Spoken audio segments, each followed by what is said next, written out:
Ryan Castro here with a presentation about the 3 most common injuries that you're going to find in the sport of water polo. This presentation is to give parents and young athletes a little peace of mind as to some of the things that they may encounter playing the sport. It can be aggressive, but as I'll say in the end, as long as you have preventative measures and good coaching staff who can attend to the wound correctly, there shouldn't be any long-term effects. So moving right into the first one, we have dislocations. Obviously down here we're looking at fingers and shoulders. Those are the most common dislocations. And a dislocation would be when the joints or the ends of the bones are forced from their normal positions.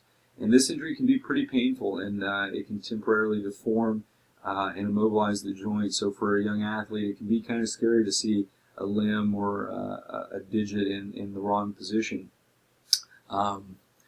And because water polo is so physical, during a struggle, things can get very active, much like in wrestling where we're trying to get dominant hand-wrist control. An athlete in water polo or a water polo player can start to manipulate the limbs and the digits, and in doing so can often result in a dislocation.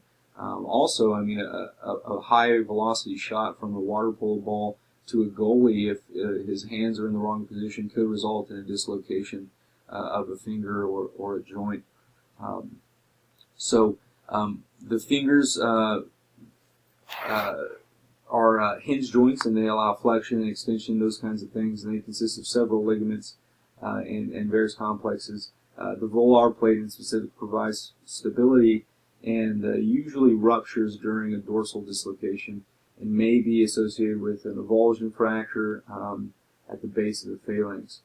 Shoulder dislocations, however, occur when the head of the humerus bone pops out of the shoulder joint, and they're usually either posterior of the head of the upper arm, or the humerus dislocates out of the back of the joint, more commonly anterior, where it pops out forward. In most cases, however, the top of the arm bone is forced forward when the arm is held out to the side and turned outwards. To use technical language, there would be an external rotation or abduction. Excuse me. With an assessment, it's usually very clear if there's a dislocation. The deformity is usually apparent, and it only is very rarely obscured by heavy musculature or heavy body fat percentage. So to determine a dislocation, if that is the case, it's important to palpitate the area to determine any loss of normal contour. And usually it's really good to compare the two. So if we use that example from earlier where we have the hand, we would take that healthy hand, put it next to the dislocation, and it's apparent that we have an issue with that middle finger. So to treat that, like I said earlier, dislocation is very painful, so usually the athlete's going to stop playing immediately and seek some form of help from a coach or the team physician, what have you. Don't attempt to pop the limb back in yourself, coaches or anyone on the sidelines, parents. Popping it in is usually referred to as reduction, so we don't want to reduce anything because that can cause serious damage to any nerves or other blood vessels that are in that vicinity. Immediately, though, apply ice or cold therapy. Those could be those sophisticated, cold packs with the Velcro, the whole 9 yards, whatever you have. Put that ice on there, and it should be on for about 15 minutes every hour to help with the pain and swelling. Now, if reduction is not possible immediately, meaning you can't go see a doctor right on the spot and get that fixed up, you should probably use a sling. So that would be for a shoulder. You could also do that for a hand, and with the shoulder, it'll help take some of that weight off to reduce some of the pain. For young athletes, namely between 15 and 25, it's usually recommended for, if it's severe, as far as the dislocation, because most times a first dislocation is considered a fracture. So in those early stages of an athlete's career, it's important to get medical assessment from a physician so that if surgery is needed, they get that taken care of. Young athletes usually recover pretty quick. That's why that's recommended. But post-surgery, you want to start with the range of motion exercises, even beginning with just clenching the fist so it can prevent stiffness, get the blood flowing to that area. Continue to apply cold therapy regularly if in order to reduce pain or swelling, um, and start to use various therapeutic exercises. For instance, just a simple pendulum exercise, getting the arm moving side to side, up and down and around. That'll get the blood flowing and get that range of motion, kind of break up some of the stiffness. You want to continue with the mobility exercises until you can reach that point where you have full range of motion, pain-free. We don't want to use any exercise that puts the athlete into any additional pain. We want to stop that immediately and reassess what's going on with the injury. Moving on to another injury to the shoulder area, as you can tell, there's a lot of throwing involved in water polo, so we have some shoulder injuries. But this is a rotator cuff tear, and that would be a tear one or more of the tendons. There's 4 of them in the there's 4 muscles of the rotator cuff of the shoulder, and the rotator cuff can include any type of irritation or overuse of those muscles or tendons, and is amongst the most common condition affecting the shoulder, especially in sports involving throwing. You often hear a rotator cuff injury in baseball. The same goes for any sport, with whether it's water polo, football, things of that nature. The MOI of a rotator cuff tear would be repetitive or overexerted motion in a sport when you're throwing.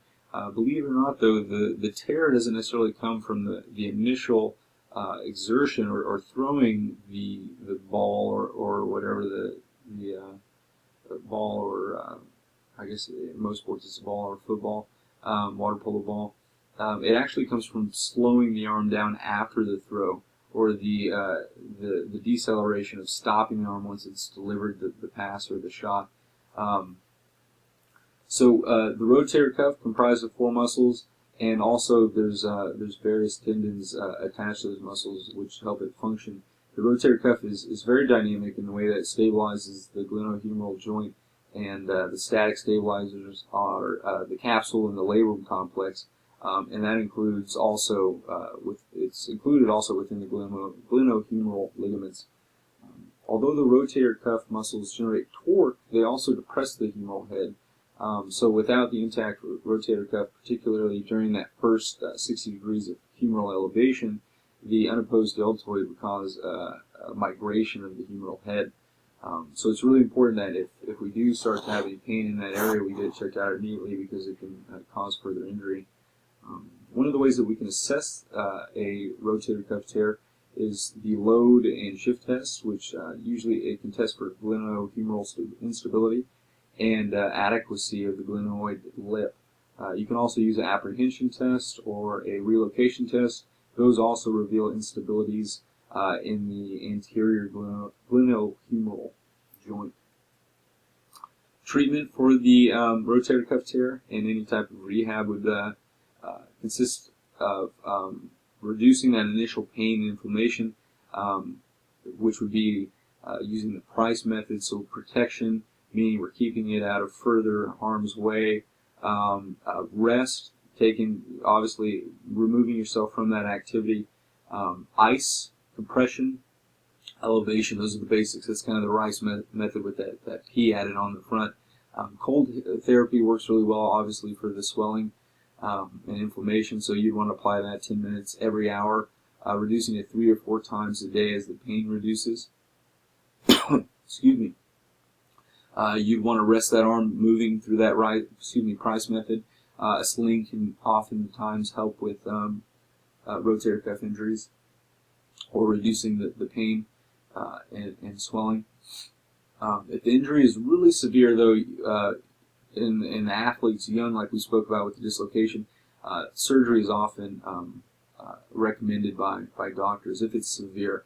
And then post-surgery, cross-friction massage to the rotator cuff tendon can break down the injury to the acute stage and allow correct healing of the injury to take place.